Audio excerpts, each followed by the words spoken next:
Jail से ले आने वाला तो यीशु मसीह के हरे पवित्र नाम में सब पवित्र लोगों को स्मरण देता हूँ। प्रभु की बड़ी दया है कि प्रभु ने और वे एक आराधना का दिन हमें दिया। जब भी हम प्रभु के पास आता है तो मतलब प्रभु की इच्छा के अनुसार आराधना करना कितना अच्छी बात है। मतलब प्रभु हमसे जो मांगता है वो हम प्रभु को देना है ना। आराधना बोलेगा तो प्रभु को देना है ना। आपको सबको याद है कि मतलब आराधना समझना है तो बाइबल में जहाँ पर भी जितना आराधना जो शब्द आया वो सबको अच्छा सीखना चाहिए। मैं थोड़ी देर पहले बच्चा लोगों को साथ थोड़ा सा बात कर रहा था, तब उनको एक बात समझाया। जब कुलपति की तरह उसका 22 अध्याय 1 से 5 तक का वचन में जब सबसे पहले बाइबल में आराधना शब्द हम लोग देखने वाला बात 22 का 5 में है, तो वहाँ पर बताए वो बात प्रभु अब्राहम को कहता है जिसे तू प्रेम करता है उसको जो पहाड़ में दिखाएगा बताएगा वहाँ पर मेरे लिए फॉर्मूली करना। इसका मतलब क्या है कि मतलब उसमें अब्राहम को कोई दुख हुआ नहीं हुआ। हम देखते हैं कि वहाँ पर मतलब उसका 5 वचन में अब्राहम दासों को कहने वाली एक बात है तुमने और उसने अपने सेवकों से कहा गधे के पास यही ठहरे रहो, ये लड़का और मैं वहाँ तक जाकर और दंडवत करके फिर तुम्हारे पास लौट आएंगे। वहाँ पर दंडवत लिखा, आराधना दंडवत बराबर है। तो सबसे बड़ी बात क्या है कि हमारे जीवन में मैं जा करके होमवेली करके आऊँगा, इसको मैं होमवेली करके आऊँगा ऐसे बोला नहीं। हम आराधना करके आएगा, हम आराधना करके आएगा। अभी यहाँ पर अब्राहम ने क्या आराधना किया? जो अपना सबसे बड़ा बात था है ना, अपना एकलौता पुत्र। मतलब जो प्रभु जिस बात से प्रसन्न रहता, तो हमारे जीवन में हम जब प्रभु को जब देना है तो क्या देना चाहिए? सबसे अच्छा है ना, सबसे अच्छा। तो प्रभु को धन्यवाद करता है। प्रियो एक बात जानना, अगर हमने प्रभु से जो पाया उसके अनुसार देखेगा तो अपन कितना भी कुछ भी करे तो भी वो हमारा बहुत कम है, बहुत कम है ना। प्रभु ने हमको बचाने के लिए प्रभु हमारे लिए बलिदान हुआ। आपको सबको मालूम है जब पहला यूहन्ना 4 अध्याय उसका 10 वचन, पहला यूहन्ना 4 अध्याय का 10 वचन। प्रेम इसमें नहीं कि हमने परमेश्वर से प्रेम किया, पर इसमें है कि उसने हमसे प्रेम किया और हमारे पापों के प्रायश्चित के लिए, हमारे पापों की प्रायश्चित के लिए अपने पुत्र को भेजा। देखा, हमारे पापों की प्रायश्चित के लिए।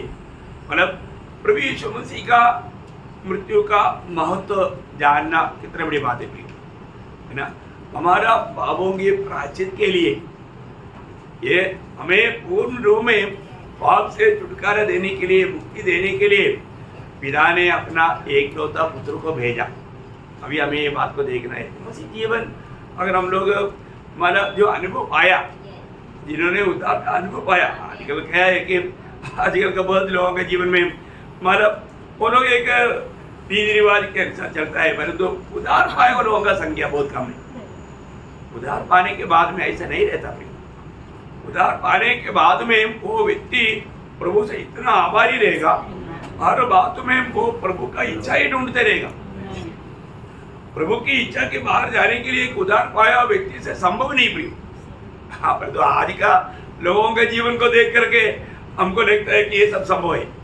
हमको बहुत हल्का लगता है क्योंकि हम लोग पहुंचा हुआ पीरियड ऐसा खतरनाक पीरियड है, लवोदिकिया पीरियड। इसलिए लोग ऐसा धोखा खा सकते हैं। प्रियो, लोगों को देख करके मत चलना, इसको उसको देख करके मत चलना। वो कैसे चलता है, ये कैसे चलता है, वो नहीं चाल।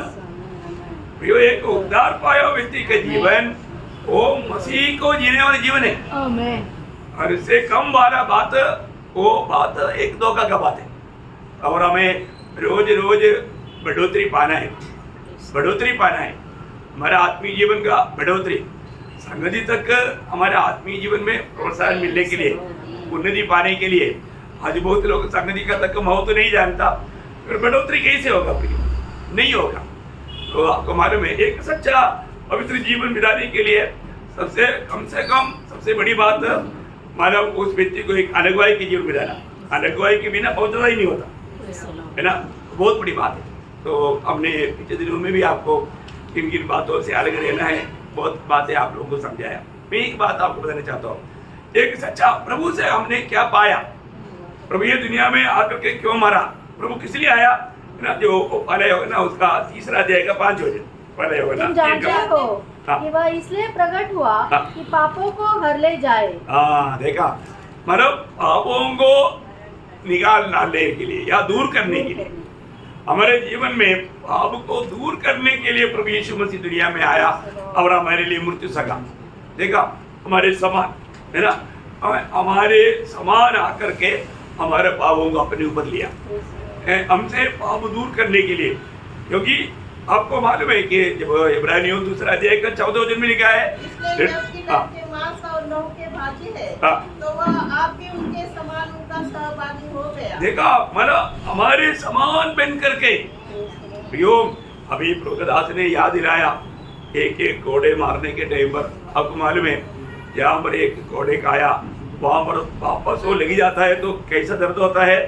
पहली बार ही जो दर्द असहनीय है, और उसके ऊपर बार बार ऐसा बात आएगा तो क्या रहेगा फिर, है ना।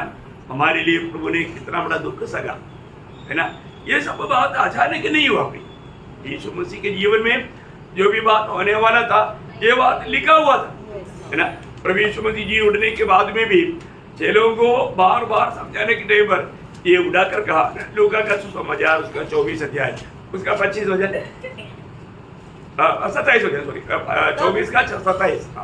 तब उसने मूसा से हाँ। और सब भविष्य वक्ताओं से आरंभ करके हाँ। सारे पवित्र शास्त्र में से हाँ। अपने विषय में लिखी बातों का अर्थ उन्हें समझा दिया। देखा, अपनी बारे में लिखा हुआ बातों का अर्थ उनको समझाया, मतलब उसके साथ उसका 44 भी पढ़ना। फिर उसने उनसे कहा, हाँ। ये मेरी वे बातें हैं जो मैंने तुम्हारे साथ रहते हुए हाँ। तुमसे कही थी, हाँ। कि आवश्यक है कि जितनी बातें मूसा की व्यवस्था हाँ। और भविष्यवक्ताओं और भजनों की पुस्तकों में हाँ। मेरे विषय में लिखी है सब पूरी हो। देखा, मेरे विषय में मतलब पुराना नियम में पूरा कौन भरा हुआ है, प्रभु यीशु मसीह। उसका वो इस जीवन में मतलब दुनिया में आकर के किस रीति में हमारा पापों को उड़ाएंगे और हमारे लिए कैसा छुटकारा का मार्ग तैयार करेंगे, ये सारी बात लिखा था, है ना। प्रभु का वचन में लिखा हुआ बाकी प्रभु यीशु मसीह के जीवन में आया भी। अपने को ये बात को जानना, ये कोई भी बात अचानक नहीं हुआ है, ये सब प्रभु की योजना के अनुसार हुआ है, प्रभु की इच्छा के अनुसार हुआ है ना। ये सारे बातें प्रभु यीशु मसीह ने अपने चेलों को सिखाया, है ना, चेलों को बताया, चेलों को समझाया, है ना। हमेशा हमारे जीवन में भी कोई भी बात होता है तो हम प्रभु के वचन की ओर देखना, प्रभु के वचन में इस विषय में क्या कहा है ना। मतलब पवित्रता लोग हो, कोई भी लोग हो, वो लोग भी वचन को ढूंढते थे, है ना। यीशु मसीह को ढूंढ करके आया हुआ, मतलब पूर्व से आया हुआ ज्ञानियों ने पूछा है कि यहूदियों के राजा कहाँ है, तुरंत बाइबल ढूंढा क्योंकि वचन में लिखा है ना। प्रभु कहाँ जन्मेगा, ये सारे बात वचन में लिखा है ना। हर एक समय में वक्त लोग कोई भी बात का संदेह रहेगा वो वचन में ढूंढते थे। पहला पत्रोस उसका पहला अध्याय का 10-11 वचन, पहला पत्रोस पहला अध्याय का 10-11 वचन। इस उद्धार के विषय में हाँ। उन भविष्य वक्ताओं ने बहुत खोजबीन और जांच पड़ताल की। देखिए, पवित्रता लोग भी इस उद्धार के विषय में जांच पड़ताल करते रहा। कहाँ पर? पवित्र शास्त्र में। नहीं समझा? पवित्र शास्त्र में ये पवित्रता लोगों का भी बात नहीं है। आज का मैं आपको बताता हूँ, ये बात को जानने के लिए दूधों को तक उसका 12 वचन पढ़ना। उन पर यह प्रकट किया गया हाँ। कि वे अपनी नहीं हाँ। परंतु तुम्हारी सेवा के लिए ये बातें कहा करते थे, जिसका समाचार अब तुम्हें उनके द्वारा मिला, जिन्होंने पवित्र आत्मा के द्वारा जो स्वर्ग से भेजा गया तुम्हें सुसमाचार सुनाया। और इन बातों को स्वर्गदूत भी ध्यान से देखने की लालसा रखते हैं। देखिए, अभी स्वर्गदूतों को भी ये ज्ञान कहाँ से मिलेगा? मंडली से। एक घर बनेगा तो मंडली से। अभी स्वर्गदूतों का एक बड़ा दल यहाँ पर खड़ा है, उनको भी कुछ नया बातें सुनने के लिए, सीखने के लिए मिलेगा। क्योंकि प्रभु मंडली को ये बात को वचन का वो प्रकाश देते रहता है, वो बात स्वर्गदूतों को भी मालूम नहीं पड़ता।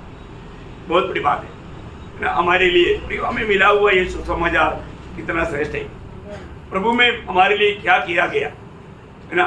आज भी सुसमाचार का गौरव लोग नहीं समझता हमारे लिए। जब पहला कुरिन्दी का 15 अध्याय है उसका 1 से 4, पहला कुरिन्दी 15 अध्याय है उसका 1 से 4। हे भाइयों, अब मैं तुम्हें यही वही सुसमाचार बताता हूँ जो पहले सुना चुका है, जिसे तुमने अंगीकार भी किया था और जिसमें तुम स्थिर भी हो, उसी के द्वारा तुम्हारा उद्धार भी होता है। यदि उस समाचार को जो मैं तुम्हें सुनाया था स्मरण रखते हो, नहीं तो तुम्हारा विश्वास करना व्यर्थ हुआ। इस कारण मैं सबसे पहले तुम्हें वह बात पहुंचा दी जो मुझे पहुंची थी कि पवित्र शास्त्र के वचन के अनुसार यीशु मसीह हमारे पापों के लिए मर गया और गाड़ा गया और पवित्र शास्त्र के अनुसार तीसरे दिन जी भी उठा। देखिए हर एक बात कैसे हुआ है, पवित्र शास्त्र के अनुसार। तो सुसमाचार क्या है? प्रभु यीशु मसीह।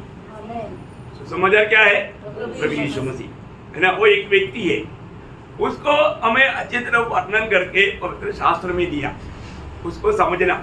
आपको मालूम है जब उस पहाड़ में मोशे और एलिया आया, मोशे और एलिया आने के समय में भी उनका बातचीत क्या था? प्रभु की वचन में लिखा हुआ यीशु मसीह को मतलब यरूशलेम में होकर के होने वाला मृत्यु के बारे में है ना। लूका का सुसमाचार उसका 9 अध्याय है, उसका 30 और 31 वचन पढ़ना। और देखो मूसा और एलिया ये 2 पुरुष उसके साथ बातें कर रहे थे। ये महिमा सहित दिखाई दिए और उसके मरने की चर्चा कर रहे थे। क्या कर रहा था? उसके मरने की चर्चा। देखा, मृत्यु के बारे में आज भी कोई सुनने के लिए नहीं चाहता। चाहता है क्या? यहाँ पर बैठा हुआ हम सब लोग एक दिन मरेगा। उस मृत्यु के बारे में जो भी लोग सुनने के टाइम पर उनको लगता है कि और कोई विषय नहीं क्या है। ये मृत्यु के बारे में क्यों कहता? प्रियो, जैसा मृत्यु एक सच्चाई है, उसकी ऐसा एक सच्चाई है, इसके बाद न्याय है ना। कम से कम प्रभु का लोग मृत्यु के बाद में होने वाला न्याय ये अच्छी तरफ जानना चाहिए है ना। यदि हम मृत्यु का भी हमारा तैयारी चाहिए, उसे बढ़कर वो न्यायासन के सामने खड़ा होकर के हमारे जिंदगी का सारा लेखा देना पड़ेगा है ना। ये सारी बातें दुनिया को नहीं मालूम, पर जो प्रभु के लोगों को प्रभु अपने वचन के द्वारा ये बात प्रकाशित किया है और वचन में जो भी लिखा सत्य लिखा है। इसलिए इन बातों को सच्चाई जान करके विश्वास करके उसके आधार में जीवन बिताएगा तो धन्य लोग। प्रियो, इतना बड़ी बात है। अभी से हमें स्वर्ग में भी होने वाला आराधना का एक प्रकार ट्रेनिंग इधर ही दिया जा रहा है। यहाँ पर भी हमारा आराधना का मुख्य विषय क्या है? प्रभु यीशु मसीह की उस सूली का मृत्यु है। अनंतता में मतलब मुख्य विषय क्या है? यही बात है। अनंत काल तक हमारा एक ही वर्णन की बात, मेमने की वधु हुआ मेमना अनंत काल तक उस हालत में रहेगा।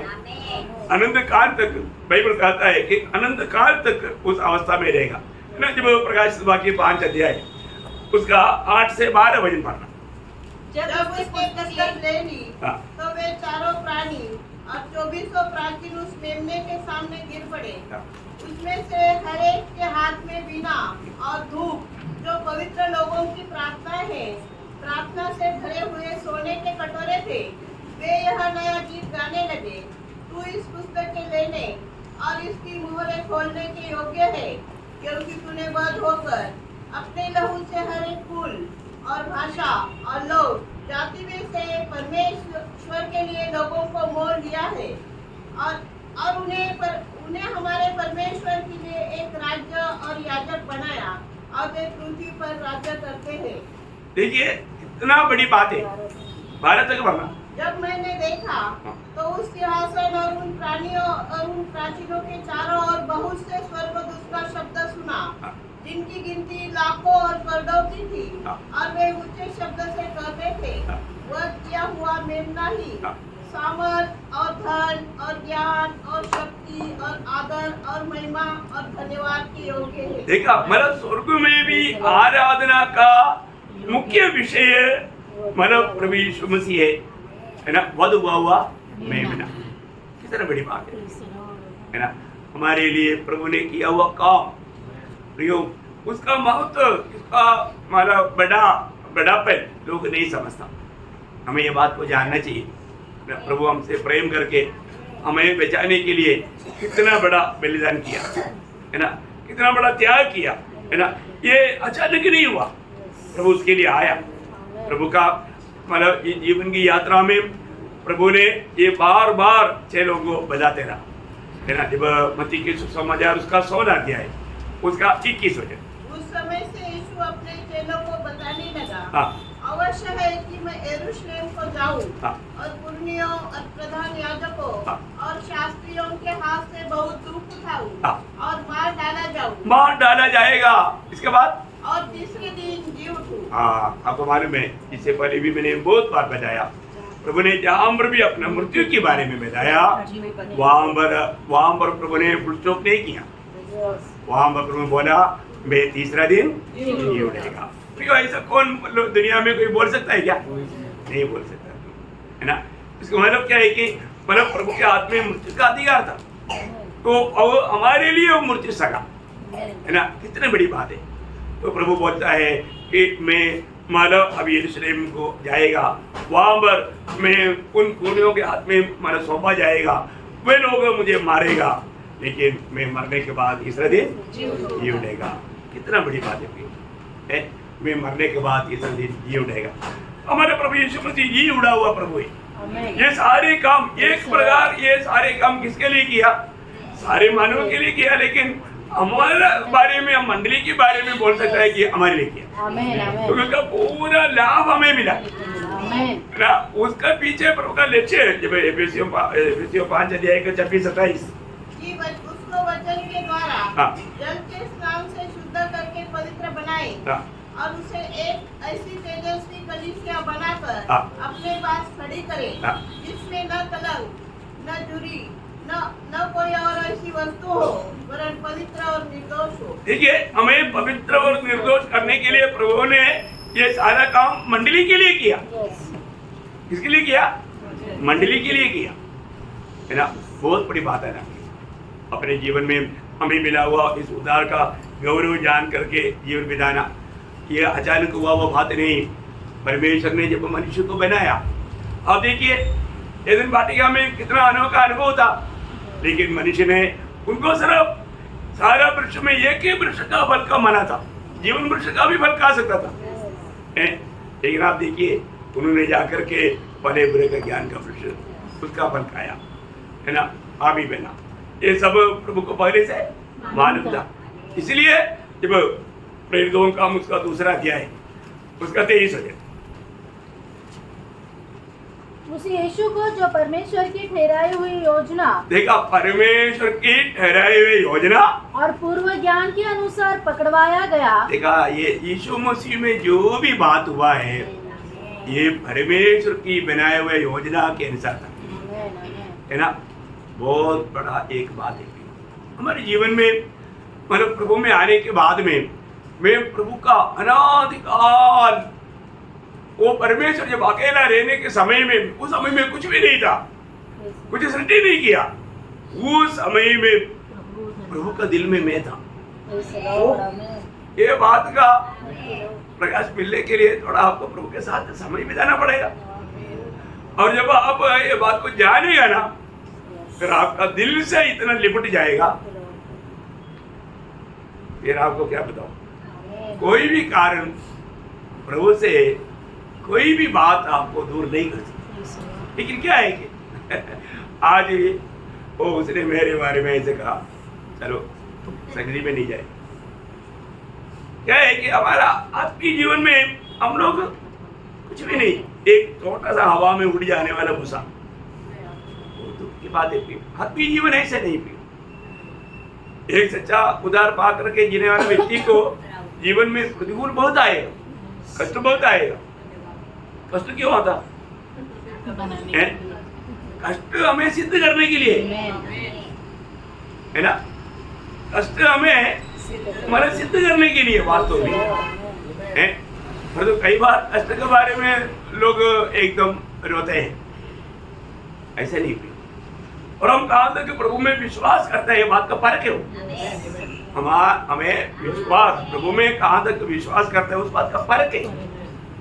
कष्ट में आएगा तभी मालूम पड़ेगा कि आपको प्रभु में कहाँ तक विश्वास है ना। अभी शद्रक मेशक अबेदनगो के जीवन में बड़ा तकलीफ आया, मूर्ति पूजा करो, मूर्ति के सामने दंडवत करो। ना बोले नहीं, हम अपना प्रभु को जानता है, प्रभु हमें छुड़ाने के लिए सामर्थ्यवान है।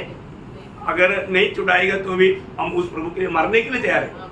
देखा, वो है प्रभु का सच्चा ज्ञान, है ना। वो ज्ञान हमारे जीवन में कष्ट आएगा तब मालूम पड़ेगा कि हमें प्रभु में कहाँ तक विश्वास है ना।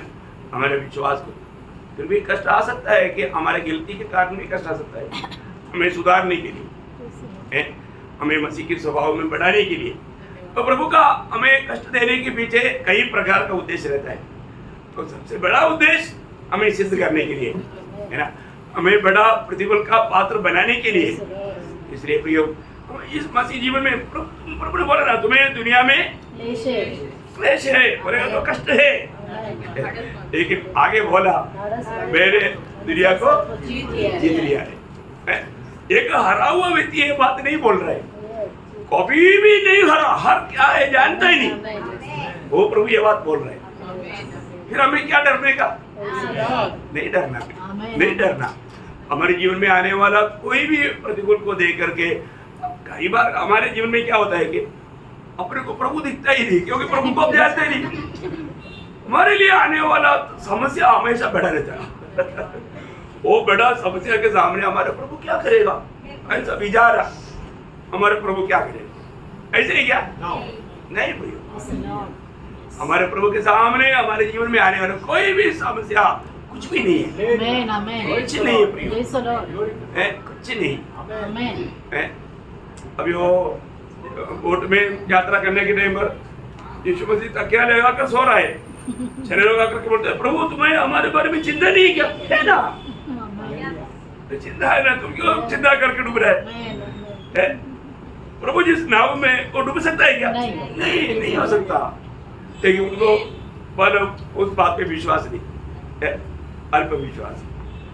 प्रियो, हमारे जीवन में आज भी हम प्रभु में कहां पर पहुंच गया, आज भी हम प्रभु को कहां तक जानते हैं, ये बात को जानना है ना। प्रभु ने हमें अपने आप को देख करके, आप सोचिए है ना, जब प्रभु को हमारे लिए अपना जान देने का अधिकार था, यूहन्ना में बोलता है, यूहन्ना 10 अध्याय में उसका 17-18 वचन, यूहन्ना 10 अध्याय का 17-18। पिता इसलिए मुझसे प्रेम रखता है कि मैं अपना प्राण देता हूँ।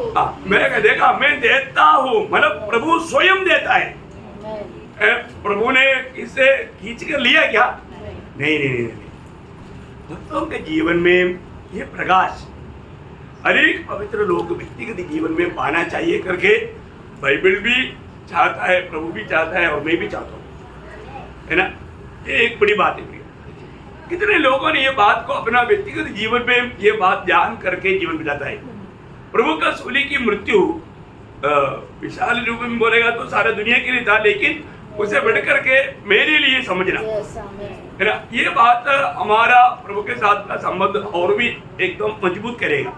प्रेरित पौलुस अपने जीवन में, अपने दौड़ में इतना अनोखा दौड़ दौड़ने का एक मेन कारण गलातियों 2:20 का आखिरी भाग आपको सबको मालूम है, जिसने मुझसे प्रेम किया और मेरे लिए अपने आप को दे दिया, मेरे लिए अपने आप को दे दिया। देखा, मेरे लिए अपने आप को दे दिया।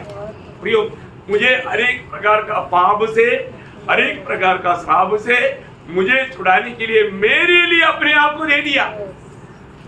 ये जो जानकारी जिसको वास्तव में मिला है, ये प्रकाश जिसको मिला है, वो किसी कारण मसीह के प्रेम से दूर नहीं हो सकता। अपने को ये बात जानना है। हम लोग पाप करने के कारण श्रापित नहीं होती, व्यवस्था के अनुसार हम जब गलातियों 3 अध्याय का 13 वचन, मसीह ने जो हमारे लिए शापित बना, हमें मोल लेकर व्यवस्था के शाप से छुड़ाया। देखा, हमें मोल लेकर के व्यवस्था के श्राप से छुड़ाया। देखा, हमें हमारे लिए दाम दे करके हमें उस व्यवस्था का श्राप से छुड़ाया। कितना बड़ा कार्य किया प्रियो, हमें छुड़ाने के लिए, दाम चुकाने के लिए। मरकोस उसका 10 अध्याय का 45 वचन, मरकोस 10 अध्याय का 45। क्योंकि मनुष्य का पुत्र इसलिए नहीं आया हाँ। कि उसकी सेवा टहल की जाए, हाँ। पर इसलिए आया हाँ। कि आप सेवा टहल करें हाँ। और बहुतों की छुड़ौती के लिए अपना प्राण दे। देखा, बहुतों की छुड़ौती के लिए अपना प्राण दे, मतलब छुड़ौती के लिए, छुटकारा का दाम में अपना प्राण देने के लिए आया। बहुत बड़ी बात है, हमारे प्रभु ने हमारा छुड़ौती का दाम दे करके हमें छुड़ौती दिया है। मसीह जीवन में ये सच्चाई का ज्ञान अगर हमारे में कार्य करेगा तो आपको मालूम है, प्रभु यीशु मसीह की मृत्यु सिर्फ एक छोटा देश के लिए या कोई छोटा एक जात के लिए ही नहीं था। उसका व्याप्ति, उसका विस्तार संपूर्ण दुनिया है। मैं जब पहला योगन्ना उसका दूसरा अध्याय का दूसरा वचन, पहला और वही योगन्ना, हमारे पापों का प्रायश्चित है, वही हमारे पापों का प्रायश्चित है। और केवल हमारे ही नहीं, हाँ देखा, केवल हमारे ही नहीं, वरन सारे जगत के पापों का सारे जगत के पापों का। देखा है, सारे जगत का पापों का, मतलब जगत में आदम या पीढ़ी में आया हुआ सबके लिए है ना। ये बात जो भी विश्वास करेगा, कोई बात को दूसरा प्रकार इब्रानियों में लिखा है, इब्रानियों दूसरा अध्याय का 9 वचन। पर हम यीशु को जो स्वर्गदूतों से कुछ ही कम किया गया था, हाँ। मृत्यु का दुख उठाने के कारण हाँ। महिमा और आदर का मुकुट पहने हुए देखते हैं, हाँ। ताकि परमेश्वर के अनुग्रह से वह हर एक हाँ। मनुष्य के लिए मृत्यु का स्वाद चखे। देखो, हरेक मनुष्य के लिए, मतलब हरेक मनुष्य बोलेगा तो सारा मनुष्य, मतलब सारे मनुष्य के लिए प्रभु ने ये मृत्यु का स्वाद चखा। बोलेगा तो ये सबके लिए था, है ना। इसका लाभ किसको मिलेगा? विश्वास हाँ, करने जो वाले। विश्वास करेगा। तो ये बहुत अनमोल बात है। तो आज क्या हम विश्वास किया बोलता है, विश्वास किया है तो विश्वास के साथ जाने वाली एक बात है मानना। विश्वास के साथ चलने वाली एक बात है मानना। विश्वास करता है और हम उसको मान करके नहीं चलेगा तो नहीं तो वो एक सच्चा मसीह जीवन नहीं। आप में कितने लोग ये विश्वास करता है कि प्रभु यीशु मसीह आपके लिए मरा, आप बोलता है कि आपने उद्धार पाया।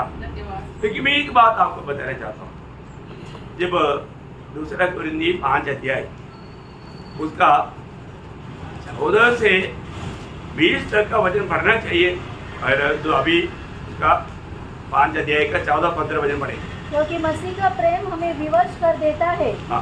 इसलिए कि हम यह समझते हैं हाँ। कि जब एक सबके लिए मरा हाँ। तो सब मर गए। सब लोग बाइबल निकाला है ना? हाँ, आप लोगों को बाइबल में ऐसे लिखा है कि नहीं, देखना ये सही पढ़ता है कि नहीं, और वो बात बाइबल में लिखा है कि नहीं। हाँ, पढ़ो पढ़ो। और वह इस निमित्त सबके लिए मरा। हाँ, देखिए क्या बोला, और वह इस निमित्त सबके लिए मरा। कौन सा निमित्त? ये बात समझ में आता है क्या? इस निमित्त सबके लिए मरा है। देखो, एक बहुत बड़ा उद्देश्य है, एक बहुत बड़ा उद्देश्य है। अगर आप बोलता है मैं प्रभु यीशु मसीह पर विश्वास करता हूँ, जरूर प्रभु आपके लिए मरा, लेकिन आपके लिए मरा है तो प्रभु इस निमित्त मरा है तो कि जो जीवित है, जो जीवित है, अभी कौन जीवित है? हम लोग जीवित है, हम लोग जीवित है। जो जीवित है वे आगे को अपने लिए न जिए। हाँ, आगे को अपने लिए नहीं जीना, आगे को अपने लिए नहीं जीना, परंतु हाँ परंतु उसके लिए हाँ। जो उनके लिए मरा और फिर जी उठा। हाँ, उनके लिए मरा और फिर जी उठा। और फिर जी उठा। हमारे लिए कौन मरा? प्रभु यीशु मसीह। कौन जी उठा? प्रभु यीशु मसीह। फिर हमारे जीवन किसके लिए है? हाँ, ये बात है। हमारा जीवन प्रभु यीशु मसीह के लिए मैं जीता हूँ। ये जीवन जीने वाले लोगों के लिए ये मैसेज। आप गलती से भी अपने आप को बिना परखते जांचते हुए ये मैसेज में हाथ नहीं बढ़ाना पड़ेगा। ये मैसेज में शामिल होने वाला क्या गवाही देता मालूम है? आपको गवाही बोलने के लिए टाइम नहीं मिला होगा, लेकिन एक बात जानना, मैं मसीह के लिए जी रहा था। मैं मसीह के लिए जी रहा था, मसीह के लिए जी रहा था। उससे भी बढ़कर एक शब्द है, मसीह मुझ में जी रहा था। हाँ, ये बात है। मसीह के लिए जीना भी अच्छी बात है, लेकिन उससे बढ़कर बात है मसीह हमारे में जीना। इसलिए प्रभु पौलुस ने वहां गलातियों 2:20 में क्या बोला? मैं मसीह के साथ क्रूस पर चढ़ाया गया हूँ, अब मैं जीवित न रहा, पर मसीह मुझ में जीवित है। हाँ, ये बात है, मसीह मुझ में जीवित है। वो गवाही हमारा है क्या? वो हमारा है क्या? एक सच्चा उदार पाया व्यक्ति को ये जानना है भी। अगर आप लोग मानो मैं उदार पाया है कि नहीं, ये बात को पक्का यकीन करना है, यकीन करना। जिंदगी भर ये बात में धोखा नहीं करना। उदार पाया व्यक्ति का जीवन वो पूर्ण रूप में मसीह के लिए है, सिर्फ मसीह के लिए नहीं, मसीह को जीने के लिए। क्योंकि हम प्रभु का मंदिर है। ये मंदिर में कौन रहता? प्रभु यीशु मसीह रहता। यीशु मसीह को रहने के लिए, यीशु मसीह को जीने के लिए हम तैयार किया गया। ये बात, ये वचन को थोड़ा सही रीति में जानना भी। ये मतलब किसी के लिए, कुछ लोगों के लिए नहीं है ना। ये बात हर एक पवित्र लोग जानना। अगर हम ये बात को जान करके उसके अनुसार जीवन नहीं बिताएगा तो शैतान की धोखा उन पर है, शैतान की धोखा उन पर है ना। हम लोग जब रोमियो 14 अध्याय का 7-8 वचन वाला आपको बहुत भयानक वचन है, क्योंकि हम में से तो न कोई अपने लिए जीता है। ये किसका बारे में बोल रहा है? जो लोग उदार पाया उनका बारे में बोल रहा है। ये आम दुनिया के बारे में नहीं बोल रहा है। जो लोग प्रभु यीशु मसीह में विश्वास करके अपनी पाप क्षमा पाया, अपना जीवन बदल गया, जो मसीह यीशु में है वो नया सृष्टि है। उदार पाया हुआ व्यक्ति एक नया सृष्टि है। देखो अभी आपको ये वचन इसे जानना चाहिए, इसे नहीं जाना या आपको ऐसा नहीं सिखाया, पहला नहीं बोलना हमको इतना मालूम नहीं था, ऐसा नहीं है ना। भाई नए जन्म पाया हुआ हर एक लोगों में प्रभु की आत्मा है, और वो आत्मा हमें ये बात समझने के लिए सहायता करता। यहाँ पर बोलता है हम में से कोई अपने लिए नहीं जीता, फिर हमें से कोई अपने लिए नहीं मत आगे बढ़ो ना। और न कोई अपने लिए मरता है। हाँ, अपने लिए कोई मरता भी नहीं। इसका मतलब हम कोई बीमार होकर मर गया तो भी प्रभु के लिए मर गया। एक्सीडेंट होकर मर गया तो भी प्रभु के लिए मर गया। खाना नहीं खा करके भूखा मर गया तो भी प्रभु के लिए मर गया। मार खा करके मरा तो भी प्रभु के लिए मर गया। अरे तो हमारा मरना भी प्रभु के लिए और प्रभु में आगे। यदि हम जीवित हैं तो प्रभु के लिए जीवित है। हाँ, पता है ना। ये वचन पढ़ने के समय में अपने आप को पूछो ना, मैं आपको ये इन बातों में आपको क्या मतलब विचार करने के लिए बोलूं? हम जीवित है तो प्रभु के लिए जीवित है। और यदि मरते हैं तो प्रभु के लिए मरते हैं। प्रभु के लिए मरता है। अतः हम जिए या मरे हम प्रभु ही के हैं। क्योंकि प्रभु ने हमें खरीदा ना। हम प्रभु का संबंध है। हम प्रभु का संबंध है, हमें कोई लूटने नहीं देगा। लेकिन प्रियो, हम प्रभु के लिए जीताएंगे, हम प्रभु के लिए जीताएंगे। एक सच्चा उदार पाया हुआ व्यक्ति, वो व्यक्ति के जीवन में पहला स्थान किसको रहेगा? प्रभु करेगा, प्रभु करेगा, है ना। प्रभु की इच्छा के बाहर वो जा ही नहीं सकता। प्रभु की इच्छा में बना रहना हमारा कर्तव्य है। प्रियो, हम लोग एक टोटल का जीवन बिता करके, मैं आपको बताना चाहता हूँ, आज सुबह उठने के टाइम पर भी, है ना, जो अपने आप को उद्धार पाया कहता है, उनमें से कितने लोग आज मेरा उद्धार करता प्रभु का आराधना करने का दिन है। पवित्र लोग मिलकर के जब हम आराधना करेगा तो वो कितना आशीर्वाद की बात है। वास्तव में एक मन की सच्चा तैयारी हुआ है क्या? मन की तैयारी हुआ, एक सच्चा समर्पण आज सुबह उठकर किया है। सच्चा आराधना क्या है? रोमियो 12 अध्याय का 12 वचन। इससे है भाइयों, मैं तुमसे परमेश्वर की दया स्मरण दिलाकर विनती करता हूँ कि अपने शरीरों को जीवित और पवित्र और परमेश्वर को भावता हुआ बलिदान करके चढ़ाओ। यही तुम्हारी आत्मिक सेवा है। वहां तक आएगा, यही तुम्हारा आत्मिक सेवा है, यही है तुम्हारा आराधना है। हमने अपने शरीर को इस रीति में आज समर्पण किया, चढ़ाया है? हम रोज करता है ऐसा? रोज करता है क्या है? हम अपने शरीर को भी इस रीति में चढ़ाना है।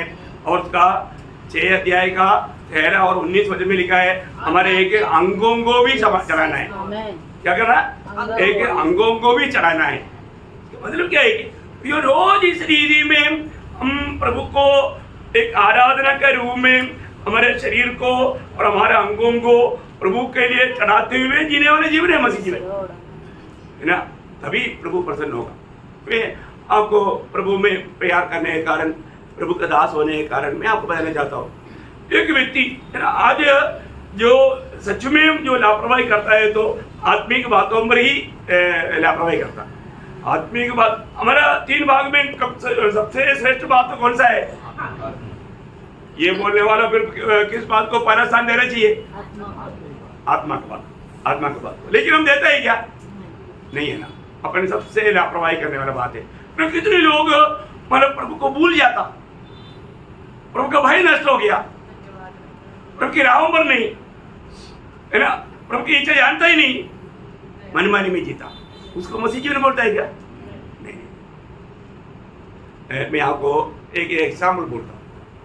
आपको कोर्ट में बुलाया 10 बजे, कितने बजे? 10 बजे। कहाँ बुलाया? कोर्ट में। कितने बजे आएगा? वो सॉरी मैं थोड़ा 10 मिनट लेट हो गया, ऐसा बोलेगा? नहीं। डॉक्टर से मिलने के लिए 10 बजे अपॉइंटमेंट है। 10 बजे का टाइम में आपको 10 बजे रहना तो कोई बात नहीं तो 8 बजे बोलता था है? तो 10 बजे डॉक्टर को मिलने के लिए अपॉइंटमेंट है। ओ सॉरी मैं आधा घंटा लेट हो गया, ऐसे क्या बोलेगा? अपॉइंटमेंट है तो हम क्या करेगा? वही बोलेगा, वही जाएगा, है ना? अपन रेलवे स्टेशन में रिजर्वेशन किया है, 10 बजे ट्रेन है, वो आधा घंटा लेट हो गया, सॉरी मैं आधा घंटा लेट हो गया, उधर सॉरी बोलेगा? बोलेगा, बोलो, लेकिन ट्रेन गया है। पर हम भी कितना बजे पहुंच जाता? बच्चों को 10 बजे स्कूल है, बच्चों को 10 बजे स्कूल है। तो आज हमारा एक आधा दिन बीमार है तो हो सकता है, लेकिन रोज 10:30 बजे चलता है? कोई स्कूल में नहीं चलता।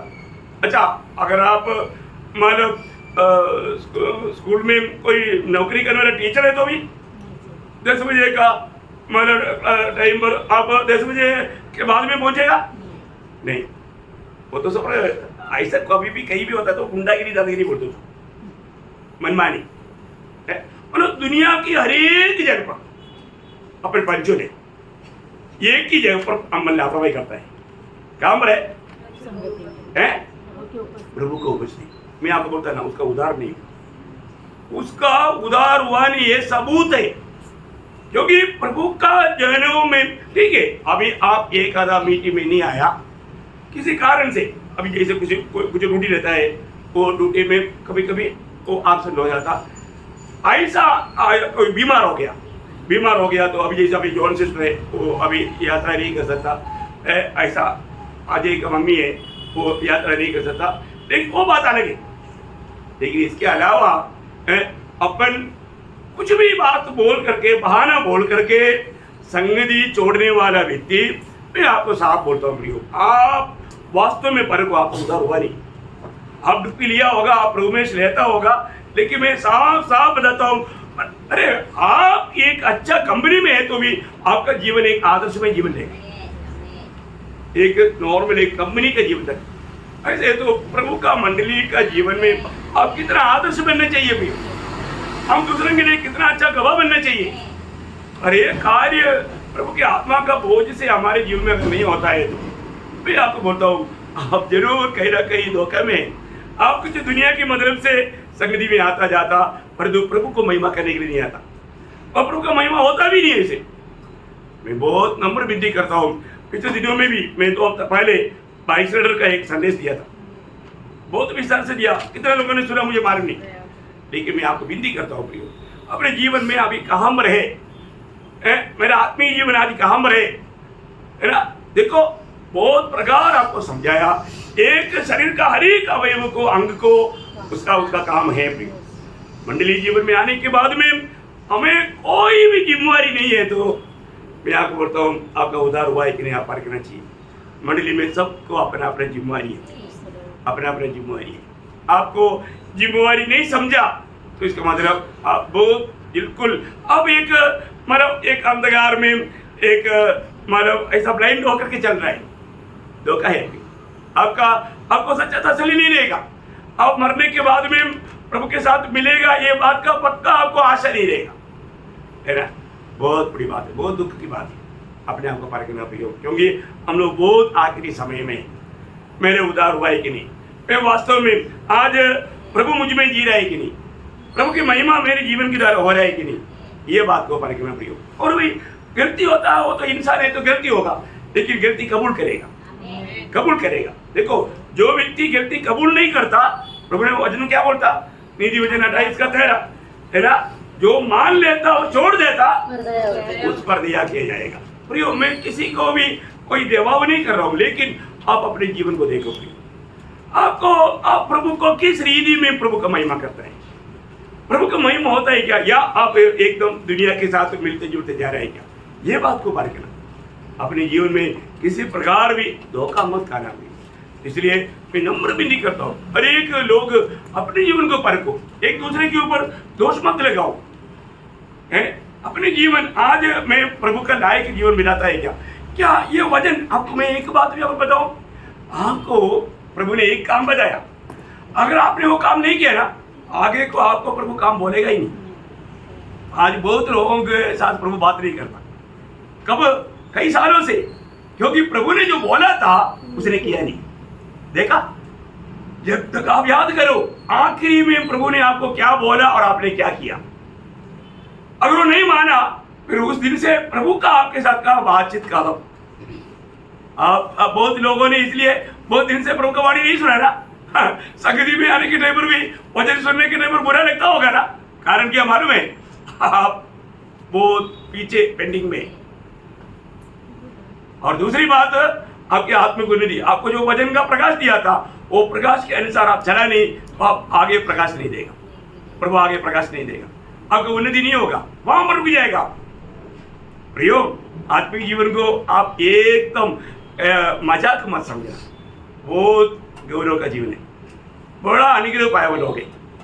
इसलिए आज अपने जीवन में हमारा जीवन का गलती तक लोगों को महसूस नहीं होता, गलती कबूल करने का एक नम्रता लोगों में नहीं है, घमंड है, मैं मेरा मेरे को पूछने वाला कौन, ये सब छोड़ दो प्रियो।